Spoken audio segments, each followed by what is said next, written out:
les schémas ont reculé de 20%, et les salariés du privé ont pu obtenir une prime de vie chère de 200 euros mensuels pendant 3 ans. Nous avons en même temps émis de sérieuses réserves sur le fait que les initiateurs du mouvement prétendaient écarter de la lutte en tant que tels les syndicats et ceux que certains s'obstinent à désigner dégueusement comme les politiques ou la classe politique. Évidemment, l'invité est arrivé, étant donné son programme chargé, on va quand même lui céder la parole pour nous dire un peu la situation m'appelle. Bonjour, mais on va faire comme ça. Bienvenue. C'est pas grave. Merci de répondre à l'invitation. Alors, sachant que l'année est chargée, ma première question, il y a un colloque qui va se tenir au mois de décembre sur Poissonneau. Et d'autre part, le crash de chez eux, 150 Martiniquais ont été tués. Alors, on aimerait savoir où ça en est. Bonne journée. C'est deux questions différentes. Premièrement, il y a non, en fait, il aurait fallu que je le câble. Parce que là, j'ai pas de. Je peux pas la télécommander. Je me suis rendu compte là, donc il faut que je le câble. Mais bon, quand ouais. Il ne faut pas oublier que le 6 décembre, c'est l'anniversaire de la mort de Sanon. Et donc, à cette occasion, on tient ce colloque à une date qui veut dire je dois voir le programme, il y a la rançon. Et c'est sur 2 jours, on va discuter de la question de la violence en Martinique. Et des violences faites aux femmes? Tout.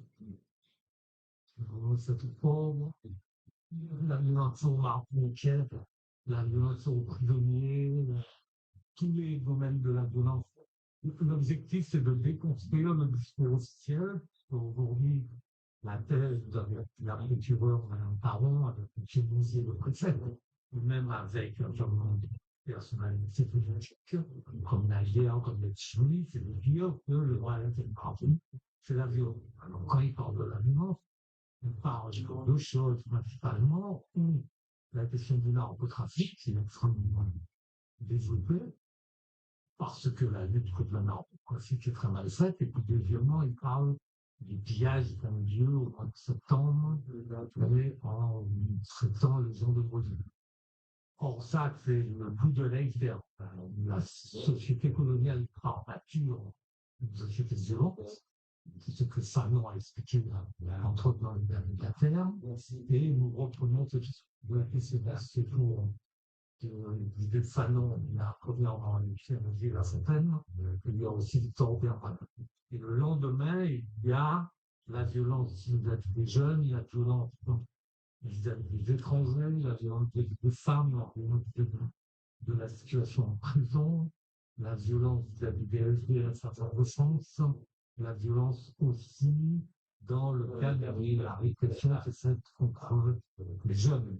En illustration, il y a encore Rodrigue Petitot a été arrêté, il était à Saint-Ville. Et actuellement, c'est la 3e fois qu'il est interpellé depuis le 1er septembre. Mais ce n'est pas étonnant, il y a une poursuite de harcèlement systématique depuis la fin de l'année 2019, c'est près de 8 ans. Le nombre de personnes arrêtées au bout de 8 ans, c'est une 5 dernières années, tourne autour de 200 à 300. Avec quand même une bonne vingtaine qui ont cette attention, et donc qui est un climat réfléchi, c'est important. Le deuxième point, concernant le crash. Alors, la situation est la suivante. Il y a une instruction qui a duré quand même de 2005 à 2018, qui a abouti à un monde un des avocats de Pascal, l'association des victimes de crachat d'Orient, et on avait fait un appel avec des secondes mondiaux, en considérant que les investigations militaires, si nous entrons un peu dans les détails, c'est assez complexe, n'avaient pas été faites par la justice française pour trouver les traces de vérité des raisons du crash. La Cour d'appel, dans le premier temps, avait ordonné en complément d'examen. C'est un problème très technique. Il s'agissait de savoir est-ce que le poids de l'avion était intervenu dans la réalisation du crash. Il faut vous dire en gros, hein, la thèse officielle du crash, c'est que l'avion, quand il décolle du Panama pour aller en Martinique, il y a à bord de l'avion un poids trop important qui va faire que jamais cet avion ne va atteindre sa vitesse de croisière de 33 000. Qui est le deuxième élément qui c'est que les pilotes se sont, entre guillemets, trompés de route en prenant une route où il y avait beaucoup de nuages. Et la troisième raison, c'est que quand ils arrivent dans cela, les pilotes vont mettre en place des givrages sur une zone qui est froide, et ce givrage va baisser la puissance de l'avion. Et c'est que ce sont ces trois éléments qui expliquent qu'il y aura ce qu'on appelle en fait comme des et qui va faire que les gens qui vont se retrouver au-dessous de marécages et qui vont s'en avoir. Ce complément d'expertise a été fait, a été demandé et il a révélé un certain nombre de. Donc on est revenu cela 6 mois devant la chaîne d'instruction pour demander un complément d'instruction. Nous avions un expert, la chambre d'instruction a refusé d'entendre l'expert, j'ai pu le répliquer, mais c'est ça, et a confirmé le même. La Cour de cassation, cette année, vient d'expliquer qu'il n'y a pas de raison de remettre en cause cette décision. Et actuellement, le dossier pour venir de Strasbourg, pour la Cour européenne du Royaume, et nous critiquons les conditions dans lesquelles a été faite l'exercice. On peut donner un exemple très simple. Il faut savoir que jamais le tribunal a mis le siège de la Ouest pour récupérer les documents. Quand un juge d'instruction est arrivé en Colombie, on lui a dit qu'il ne pouvait pas aller à Medellín pour des raisons de sécurité. Ceci a été soutenu par l'ambassade de France. Ensuite de savoir que Medellín, c'est un des sièges de nombreuses sociétés libres sous paramilitaires, et que la West, la West qui était le propriétaire de l'avion, était essentiellement financée par une société qu'on appelle Elinvest, qui est une société financière des paramilitaires de son droit de Tomélie. Donc, il y a tout cet aspect qui a été totalement écarté, comme a été écarté la responsabilité de la DGP. C'est ma qui siège à Paris, qui de Paris a donné l'autorisation de la voiture à pouvoir faire ce voyage, sans avoir autant contacté avec la Ouest, de uniquement avec un gros plan qui, quand elle se trouve à Miami, et qui lui a été l'intermédiaire entre la direction de la société et la Ouest, étant précisé que la direction de la navigation civile n'a même pas pris la peine de prendre contact avec son homologue de Colombie pour connaître l'état de sa compagnie qui n'avait plus qu'un seul avion et qui a été l'objet au moins de 20 sanctions de sa direction générale depuis les 10 derniers mois. Donc on en est là. C'est un exemple d'une justice qui ne veut pas. Je pense que fondamentalement, les autorités françaises se sont rendues compte que les autorités colombiennes n'allaient pas accepter qu'on signe leurs affaires. À cette époque-là, la Colombie était dirigée par Stewart, qui était la droite extrême, sinon de l'extrême droite, et que la France n'a pas voulu faire un incident diplomatique sur cela. Entre les trois et la vérité sur son gouvernement, et l'intérêt de l'État, en Colombie, la justice française a choisi l'État contre le souvenir de la vérité sur les conditions de la mort des 152 morts aujourd'hui colombiennes qui sont morts au feu. Je ne sais pas si j'ai bien répondu, mais je me fais sur le si je comprends bien, les parents des gens qui sont dans trouvé la mort, ils ne sont pas prêts à connaître la vérité. Je crois qu'ils ont fait récemment un premier ministre fashion. Ils ont dit, là, sur la commémoration de je pense que pour l'instant, nous n'avons pas les éléments pour notre évolution. Je ne sais pas quand la commémoration de la commémoration. Non, cette campagne de Michel, ce mécontentement qui développe de plus en plus. Il y a eu des tables rondes sur la vie chère à la préfecture. Où on est aujourd'hui et qu'est-ce que ça va donner? Ou bien on va nous rouler à nouveau dans la famille comme on l'a fait jusqu'à maintenant. Alors, bon, c'est un problème assez complexe. Vous voulez, en même temps, on a une force. Il se fait qu'il y a un mouvement qui s'est préparé depuis juillet, par ce qu'on appelle le PESTRA, qui ne vient pas de net. C'est un mouvement qui existe depuis un an, qui était intervenu dans d'autres domaines, mais qui a définitivement se concentré sur la contamination des produits alimentaires. J'insiste parce que, sur cet aspect, parce que c'est ce qu'ils ont annoncé au cours du mois. Ils ont commencé le mouvement le 1er septembre. D'ailleurs, ce même jour-là, on a un peu de modifications pour ces langues de faire. Et le mouvement a commencé à se défaire. À ce moment-là, le préfet juillet a annoncé qu'il allait organiser des difficultés. C'est vrai qu'il a organisé 3 tables rondes à la préfecture, auxquelles le FPAC a refusé de participer, parce que le FPAC avait réclamé que les discussions soient ce que le préfet refusait. Donc, dans ces réunions, il y avait le préfet, il y a ces directeurs de la direction de la concurrence, des prix, etc., enfin son staff. Il y avait les représentants de la grande distribution. Alors précisément, il y en avait 4, puisqu'il y a 4 grosses structures qui ont le monopole de la grande distribution. Il y a le groupe Parfait qui a Leclerc, il y a le groupe Ayotte qui a Carrefour, il y a le groupe Fabre qui a les Carrefour Market, et il y a les Hudon Pointe qui ont l'équivalent de l'Héliopresse. Ces 4 groupes, à cela s'est rajouté le représentant de la compagnie d'aviation, de la compagnie de navigation GMA, et ils se sont rencontrés hors la présence de qui soit, et ils ont annoncé depuis le début du mois de septembre qu'ils avaient trouvé un accord pour faire une baisse d'une partie des prix des aliments de 15 à 20%.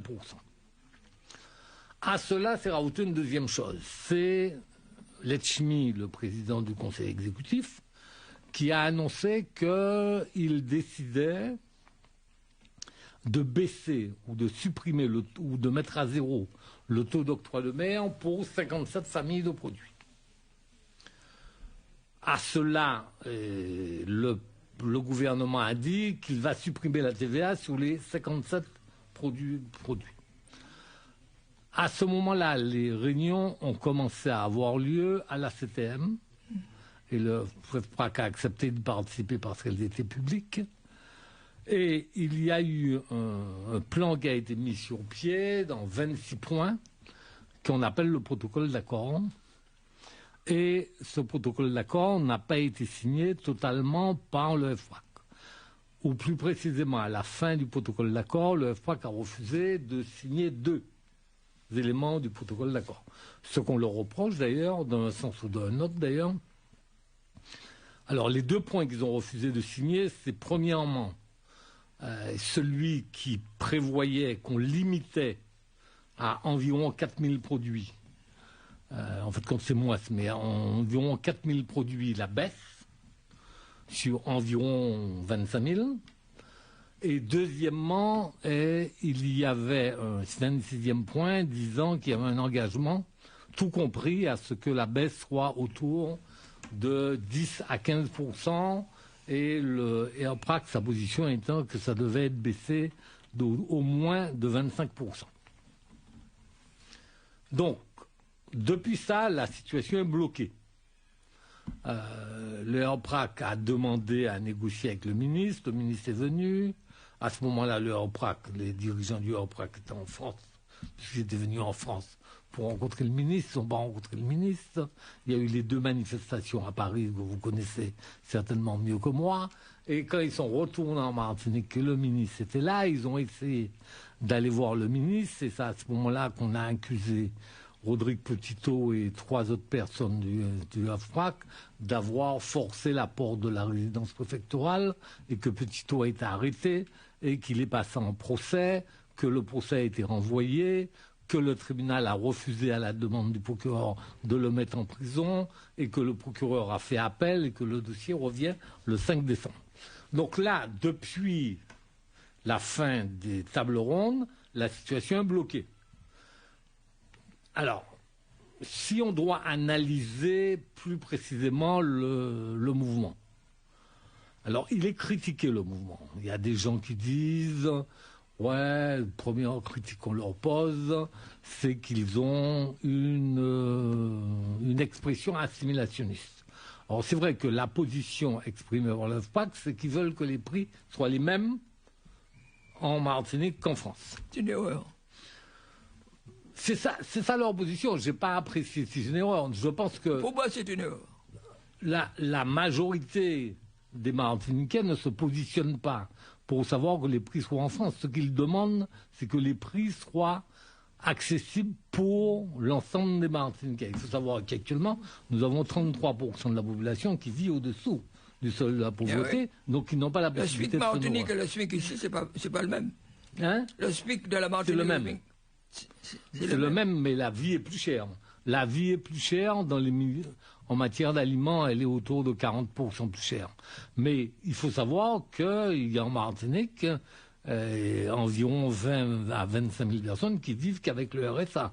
C'est-à-dire que c'est autour de 700 € par mois. Sans compter ceux qui sont à la retraite avec des petites retraites.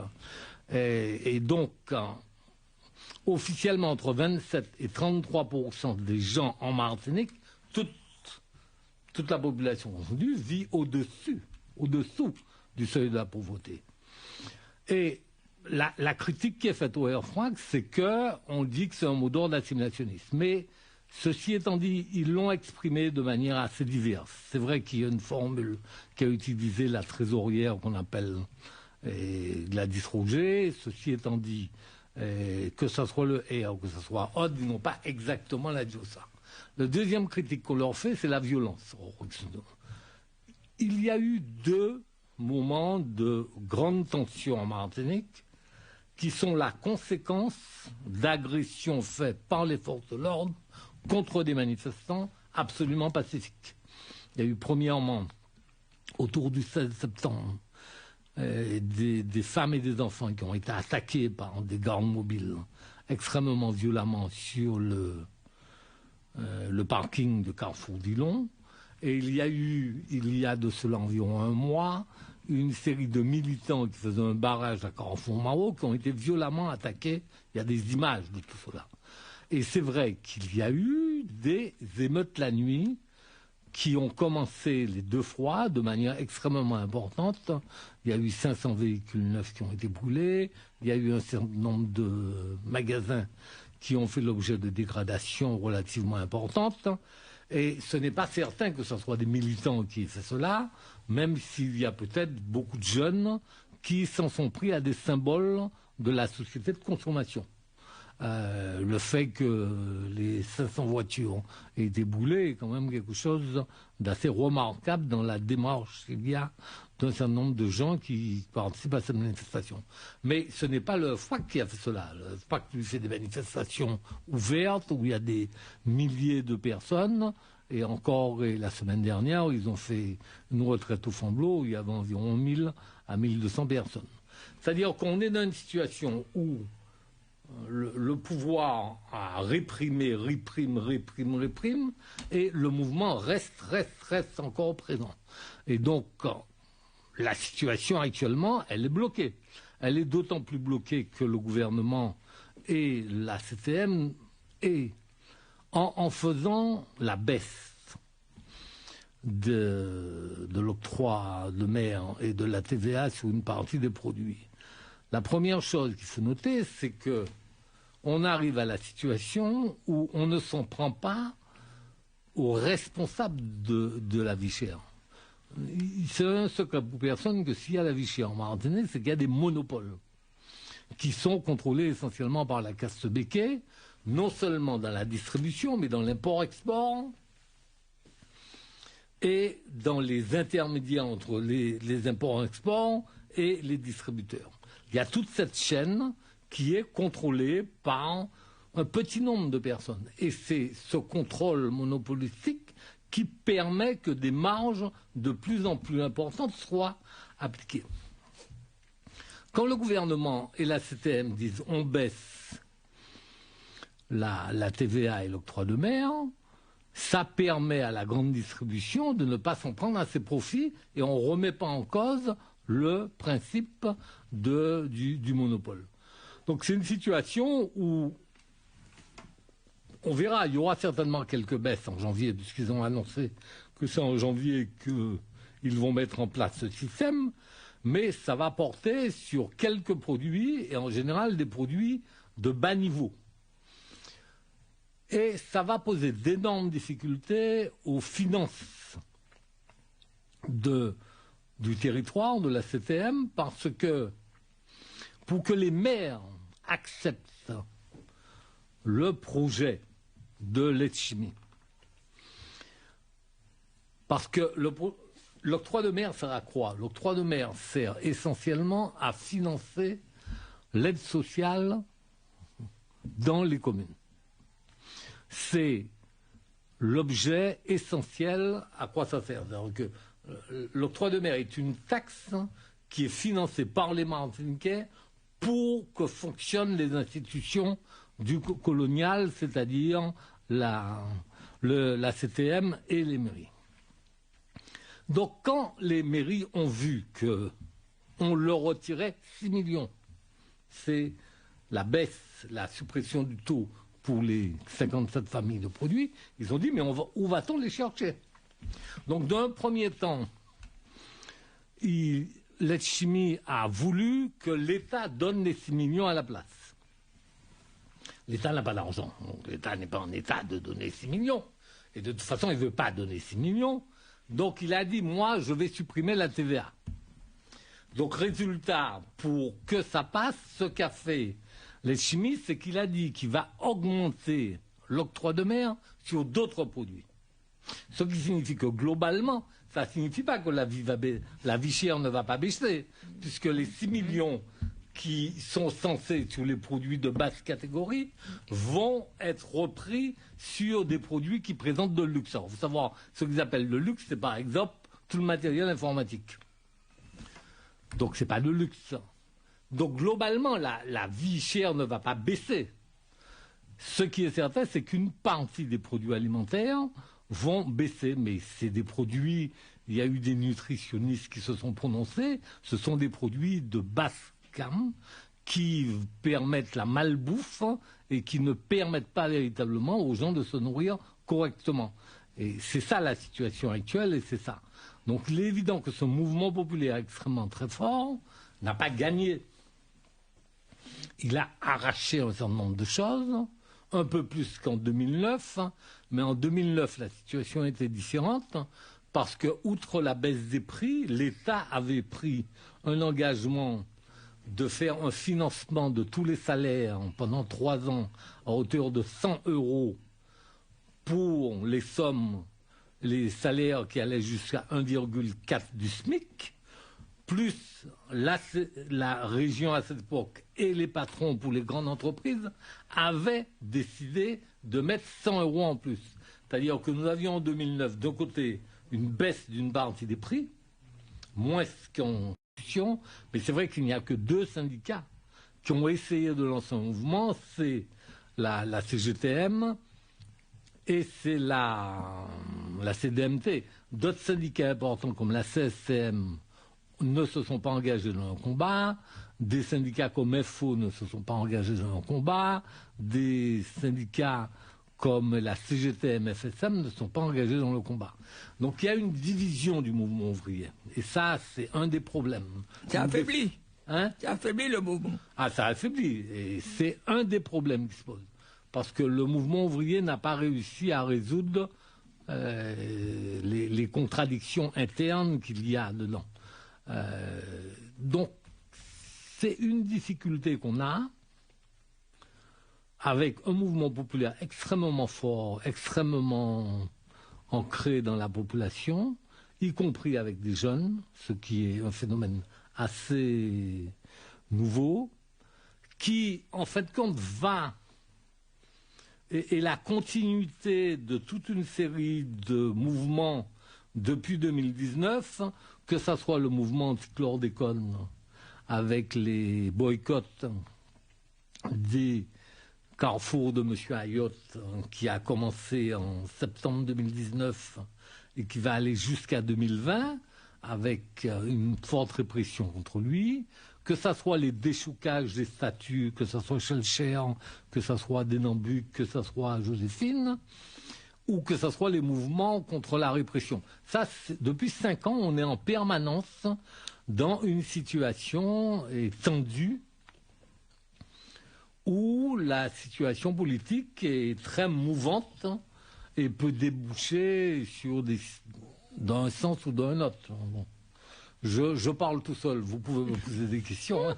On dirait que c'est sans issue. J'aimerais savoir pourquoi que les syndicats, étant donné que ce mouvement, que des jeunes, je vois, d'après les vidéos que je reçois, pourquoi les syndicats n'ont pas compris qu'il fallait apporter leur savoir et les aider à décrocher quelque chose pour le pays. D'autant plus que la misère en Martinique, ça ne date pas d'aujourd'hui. Alors, pourquoi il faudrait qu'on remonte à 2009. 2009 a été un mouvement populaire extraordinaire mené par le K5F, c'est-à-dire le collectif du 5 février, où il y avait l'ensemble des syndicats et d'un certain nombre d'organisations populaires. Et pendant les 40 jours, ce mouvement populaire a fait l'objet d'intenses négociations. Il n'y a pas eu seulement des négociations sur les prix, sur les salaires, il y a eu des négociations sur tous les aspects de la vie martiniquaise. Après le mouvement populaire, l'unité syndicale s'est cassée.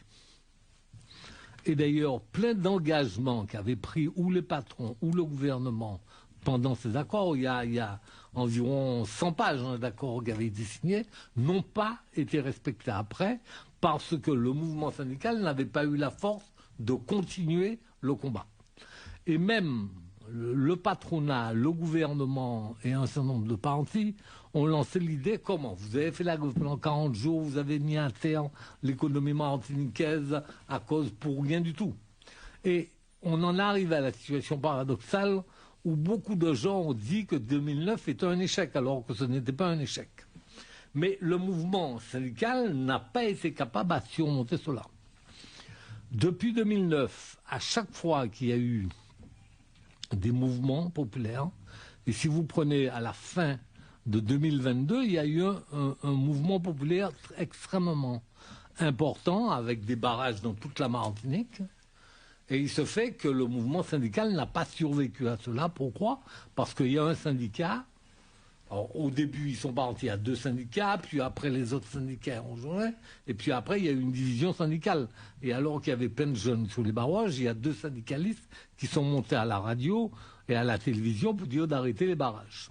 Donc, ça a créé une situation de perte de confiance au sein de la population, au sein du peuple martiniquais, vis-à-vis des structures syndicales. Et les efforts faits depuis début septembre par 2 syndicats pour essayer de mobiliser les gens ne sont pas arrivés parce que les syndicats n'ont pas fait d'autocritique, ne se sont pas interrogés sur les erreurs qui ont été commises et n'ont pas rebâti une légitimité Moi, je suis l'avocat de beaucoup de syndicats et il est certain que les piliers du syndicat, c'est toujours traditionnellement les délégués syndicaux, c'est-à-dire ceux qui sont dans les entreprises, qui sont sur le terrain. Bon, les délégués syndicaux sont formels. Là, actuellement, il n'y a pas, de la part des directions syndicales, une volonté de s'engager dans un combat qui sera un combat extrêmement frontal contre le pouvoir, contre le gouvernement. Donc, et pour quelle raison? Je pense qu'une des raisons, c'est qu'il faut bien comprendre qu'en Martinique, la société est complètement divisée. Vous avez un signe qui est très net, hein, c'est le résultat des élections. Si vous prenez les dernières élections législatives, il y a eu 40% de gens qui votent. Ça ne signifie pas que les 60 sont tous des militants révolutionnaires qui répondent à une abstention politique, mais ça signifie que 40% seulement des gens estiment qu'ils sont dans un processus normal et participent. Si vous prenez les dernières élections législatives et les dernières élections présidentielles, non seulement vous avez eu une participation au-dessous de 50%, mais au premier tour, Mélenchon l'a emporté loin devant, et au deuxième tour contre Macron, c'est Marine Le Pen qui a gagné. Donc vous avez une société où la majorité des gens ne se considèrent pas entendus dans la société. Ils se sont mis hors la société officielle. Ils ne participent pas aux élections, ils sont dans une démarche de débrouillardise hors sociale et éventuellement de rupture avec la société telle qu'elle est et la société coloniale. Et au sein des gens qui participent au jeu, la majorité sont dans une position ou à soutenir Marine Le Pen ou à soutenir Mélenchon, donc contre l'institution actuelle qu'elle fonctionne. Donc on a une société fracassée, avec un mouvement indépendantiste qui lui aussi est dans une situation compliquée. Il fait des efforts depuis environ 12 mois pour se réunir, mais dans une situation compliquée et d'affrontement permanent avec le pouvoir. Je donne un certain nombre d'exemples. Quand vous prenez ce qu'on a appelé l'affaire Pinto, je ne sais pas si vous savez de quoi il s'agit. Bon, Pinto a été soutenu par un mouvement populaire extrêmement important. Il y a même une trentaine d'organisations politiques indépendantistes et des organisations populaires qui ont soutenu. Bon, mais pour l'instant, Pinto est dans la clandestinité, hein. C'est-à-dire que pour l'instant, il a été condamné, il est en train de se cacher. Donc ce que je veux dire, c'est que les luttes populaires se retrouvent dans des impasses parce qu'on est en face d'un pouvoir impopulaire, mais qui bloque et qui refuse toute solution politique sérieuse. Vous prenez un autre exemple. Il y a actuellement en train de se construire ce qu'on appelle le Front indépendantiste, ou le Front pour la décolonisation, le Front international de la décolonisation, où il y a des organisations de Guyane, de Martinique, de Guadeloupe, de Kanaki, de Tahiti, qui se sont réunis et qui sont en train de bâtir un front. Mais la seule chose qu'a retenu la presse et qu'a retenu le gouvernement, c'est que c'est les pays non alignés, présidés par Lazare Jean, qui soutiennent ce mouvement. Donc on dit c'est Bakou, c'est pas bon. On est en face d'un pouvoir qui refuse de discuter. D'ailleurs, je ne sais pas s'ils voulaient discuter, de quoi ils accepteraient de discuter. La position des forces indépendantistes, c'est qu'au moins le pouvoir reconnaisse l'existence du peuple martiniquais. Et ça, c'est un point où on peut dire que la grande majorité des Martiniquais, mis à part la caste Béquet et puis quelques politiciens assimilationnistes, sont sur la position il existe un peuple martiniquais. Le pouvoir refuse. Le préfet que nous avons actuellement, qui est une caricature de Colomb, en est au stade quand la CTM a voté timidement l'adoption du drapeau rouge, vert, noir comme emblème de la Martinique, le préfet a poursuivi devant le tribunal cela. Et le tribunal lui a donné raison. Parce qu'on est en face d'institutions qui sont fondamentalement coloniales et qui ne laisse pas d'espace aux Martiniquais et au peuple martiniquais. Donc on est vraiment dans une situation de blocage, de refus du pouvoir d'envisager quoi que ce soit pour l'avenir, et je pense qu'on va vers des affrontements dans les prochains mois et prochaines années qui vont être de plus en plus violents. Ça va être une guerre civile. Je ne sais pas si ça va être une guerre civile. Bon, parce que la guerre civile, ça implique qu'il y aurait deux parties de la population qui s'affronteraient. Or, il n'y a pas deux parties. Il y a une grande partie de la population est sur des positions d'expression qu'on les reconnaisse en tant que telles. Je ne dis pas que la majorité de Martiniquais sont pour l'indépendance. Mais en revanche, je dis que la majorité de Martiniquais sont contre la situation actuelle et veulent autre chose. Et c'est un débat démocratique qui permettrait qu'on arrive à autre chose. On va faire une pause musicale avec Marcel Monville. Mais actuellement, on est actuellement dans une situation d'impasse, de basse intensité, de violence, de basse intensité permanente. Moi qui suis avocat, et nous sommes au tribunal pour des militants au moins 3 fois par mois. Parce qu'il y a des militants qui sont arrêtés, parce qu'il y a des militants qu'on veut faire passer en procès, et ainsi. C'est-à-dire que et nous sommes combien d'avocats et militants, défendant les militants, nous sommes une petite dizaine. Et on passe notre temps ces temps-ci à faire cela. Parce qu'on a un pouvoir qui n'entend qu'une chose, réprimer. Ah, Marcel Monville, Bodo mi en Martinique. Ah, Marcel Monville, Dao laga dao mi en Martinique. Ah, Marcel Monville, Billy Papa mi en Martinique. Ah, Marcel Monville, Guadeloupéen yo ka parler di ça. Ah, Marcel Monville, Algérien yo ka parler di ça. Ah, Marcel Monville, Palestinien yo ka parler di ça. Ah, Marcel Monville, Bodo mi en Martinique. Ah, Marcel Monville, Dao laga dao mi en Martinique. Ah, Marcel Monville, Billy Papa mi en Martinique. Ah, Marcel Monville, levez la main c'est pour Marcel Monville. Ah, Marcel Monville, levez la voix c'est pas Marcel Monville. Ah, Marcel Monville, frappez ton coup c'est pour Marcel Monville. Ah, Marcel Monville, Bodo mi en Martinique. Ah, Marcel Monville, Dao laga dao mi en Martinique. Ah, Marcel Monville, Billy Papa mi en Martinique. Ah, Marcel Monville, Saki colonier yo ka condamné ça. Ah, Marcel Monville, l'argent dormi yo ka marché contre ça. Ah, Marcel Monville, commandant non y pas attendre ça. Ah, Marcel Monville, profiter non y pas attendre ça. Ah, Marcel Monville, Bochiwaya y ka condamné ça. Ah, Marcel Monville, Bodo mi en Martinique. Ah, Marcel Monville, Bodo mi en Martinique. Ah, Marcel Monville, dormi debout pas marcher à genoux. Ah, Marcel Monville, dormi debout pas marcher à genoux. Ah, Marcel Monville, m'entendre plaider, m'entendre Marcel Monville. Ah, Marcel Monville, oui m'entendre plaider, oui c'est Marcel Monville. Ah, Marcel Monville, Bodo mi en Martinique. Ah, Marcel Monville, Dao laga dao mi en Martinique. Ah, Marcel Monville, Bodo mi en Martinique. Ah, Marcel Monville, c'est toi Dala, c'est ta Marcel Monville. Ah, Marcel Monville, c'est toi Dala, c'est pour Marcel Monville. Ah, Marcel Monville, dormir debout, pas marcher à genoux. Ah, Marcel Monville, dormir debout, pas marcher à genoux. Ah, Marcel Monville, m'entendre plaider, m'entendre Marcel Monville. Ah, Marcel Monville. Oui, alors, on va enchaîner avec, c'est bien de nous parler un peu de les difficultés qui se trouvent en Martinique avec les organisations syndicales, avec les autres. Mais aussi, est-ce qu'on parle aussi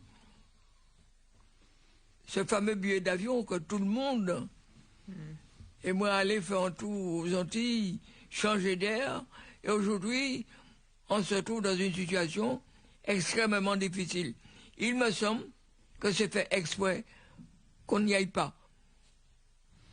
En tout cas, c'est à la diaspora de se battre. Hein. Vous aurez notre soutien, parce que la question qui se pose, c'est un problème qui est celui du monopole encore, parce que même si Air France n'a plus le monopole comme il y a de cela 40 ans, l'alliance Air France-Corsair et Air Caraïbes est assez forte pour que les prix soient trop importants. Mais le débat qu'il y a est que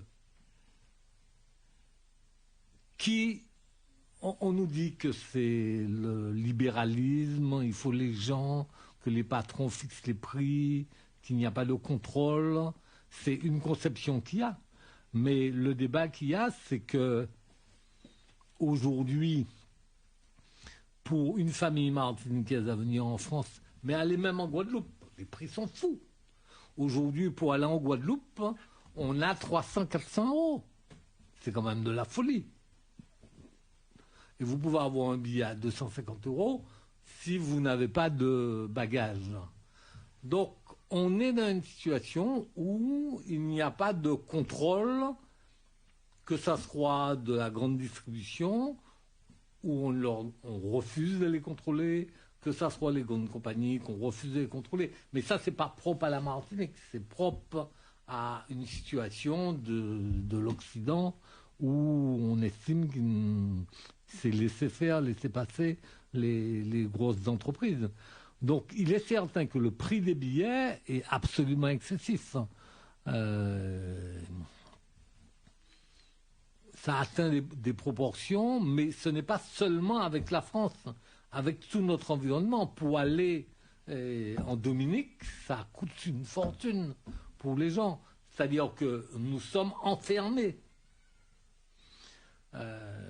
Nous sommes barricadés, mais sans que ce soit nous qui n'ayons mis les barricades, nous sommes enfermés.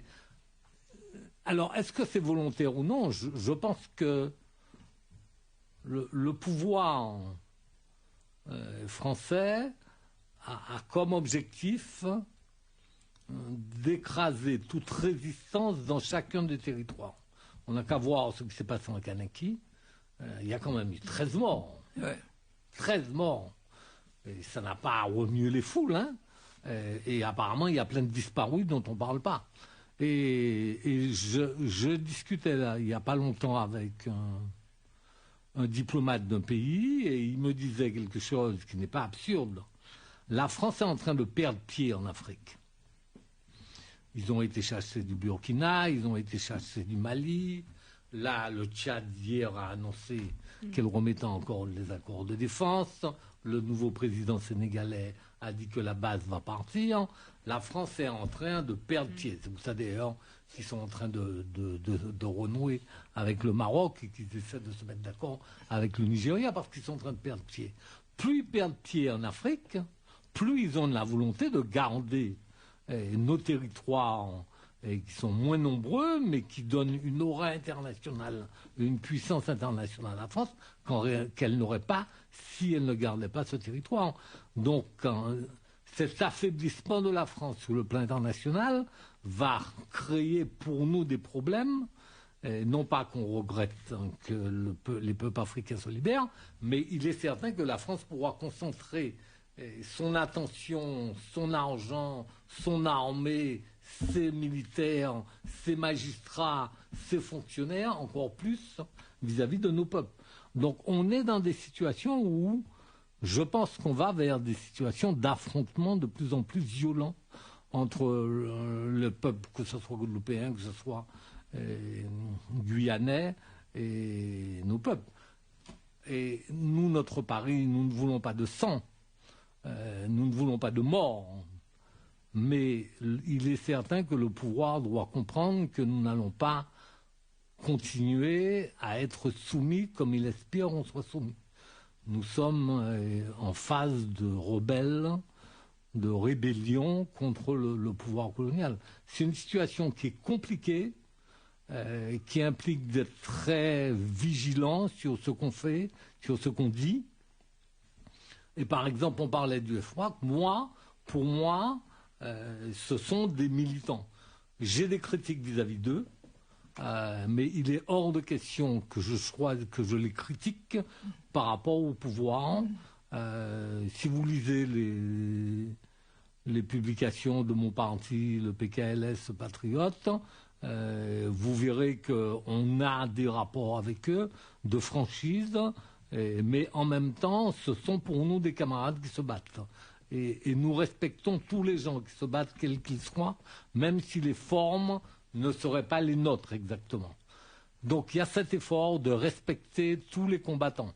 Il y a cet effort d'essayer de réunir. Là, actuellement, il y a une nouvelle structure qui est apparue au mois de septembre, qu'on appelle CREI, Mouvement Populaire Martinique, qui regroupe une trentaine d'organisations, où on essaie, je ne sais pas si on va y arriver, des discussions sont en cours, il y a encore un séminaire qui est prévu au début du mois de décembre, on essaie de mettre en place un programme politique pour l'immédiat, et un programme politique sur l'avenir de la Martinique. Mais ce n'est pas facile parce que nous sommes obligés de discuter entre nous en même temps que nous sommes attaqués et que nous devons nous défendre contre le pouvoir colonial. Donc c'est une situation complexe, mais il n'y a aucun combat qui est facile, donc on le mène. Oui, alors, en ce qui concerne, on a vécu le Covid, il y a beaucoup d'infirmiers et d'infirmières qui ont refusé de se faire vacciner, qui ont été licenciés. Leur situation au jour d'aujourd'hui est comment? Alors, en fait, quand aujourd'hui, il y a 6 infirmiers aides-soignants qui ont été révoqués. La direction du CHUM a fait ces révocations en début d'année. Et le dossier est actuellement en procédure devant le tribunal administratif de la Martinique, où nous contestons ces révocations. On est 3 avocats, Germanie, Romer et moi, dans ce dossier, où nous estimons qu'il y a des raisons juridiques de contester la révocation, parce que d'après nous, la direction n'a pas demandé. Parce qu'il faut bien comprendre qu'initialement, les salariés du CHUM, ils étaient plusieurs centaines à dire qu'ils faisaient un droit de retrait. Pas seulement sur la question de la vaccination. Sur la question de la vaccination pour certains, mais aussi sur la question, à un moment donné, il faut bien comprendre que l'hôpital était occupé par les gardes mobiles, sous prétexte de protéger, je ne sais pas qui d'ailleurs ils protégeaient. Il y a eu de nombreux agents qui ont été poursuivis devant le tribunal correctionnel et qui ont été condamnés d'ailleurs. Vous avez le secrétaire général de l'USAM, Fares, qui a été condamné. Vous avez Rapinier, qui était aussi un responsable syndical, et qui ont été condamnés sous prétexte qu'ils auraient commis des actes de violence. Donc c'est dans ce cadre-là qu'il y a eu ce droit de retrait. Et normalement, ce que prévoit la réglementation, c'est qu'en cas de droit de retrait, si la direction le contexte, elle doit à ce moment-là saisir, après avoir fait une réunion de l'équivalent de ce qu'on appelle les anciens comités d'hygiène et de sécurité pour le travail, ils doivent, s'il y a toujours un désaccord après une enquête, ils doivent saisir le contrôleur ou l'inspecteur du travail pour que celui-ci donne son avis. Or, dans le cadre du CHUM, la direction a toujours refusé de saisir la direction du travail. Si bien que nous pensons que la procédure est viciée. Alors, pourquoi il n'y en a que 6 à la fin? Parce qu'il y a beaucoup d'agents ou qui ont quitté,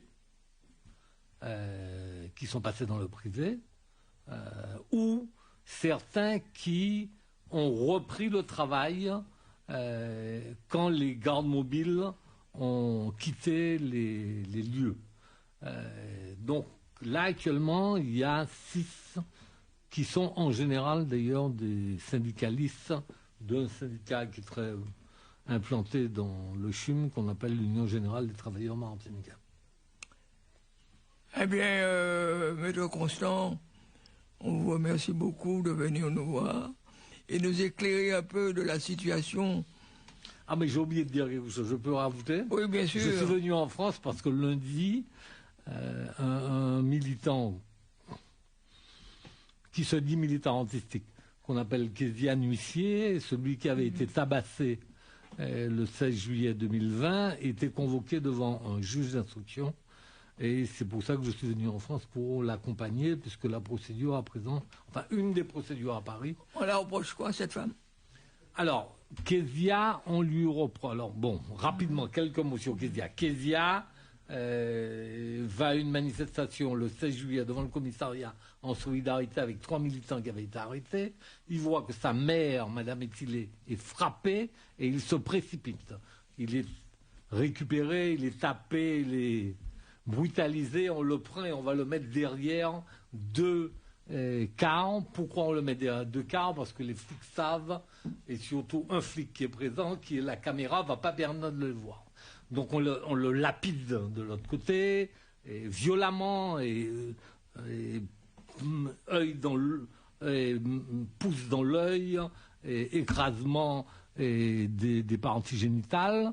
Et il se fait que c'est en face d'un immeuble qu'on appelle l'immeuble plein ciel en Martinique.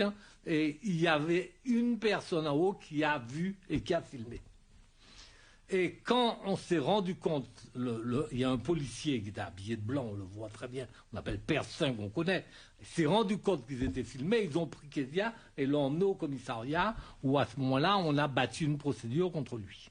C'est ça les faits. Alors, pourquoi Kezia a été entendu lundi? Parce que la procureure qui s'est occupée de sa garde à vue a estimé que M. Kezia avait menti contre elle, et donc a fait une plainte en dénonciation calomnieuse contre lui.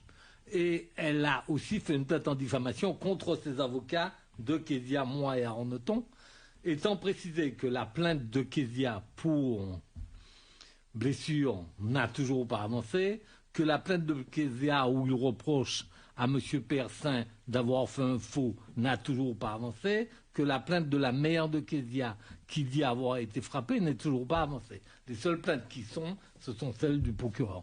Donc c'est pour cela que Kezia et Huissier a refusé de s'exprimer devant le juge lundi en disant qu'il est victime de déni de justice. Il y aura une conférence de presse où il faudra détailler l'ensemble des détails de cette procédure mercredi en Martinique. Donc vous avez la primeur. Merci beaucoup.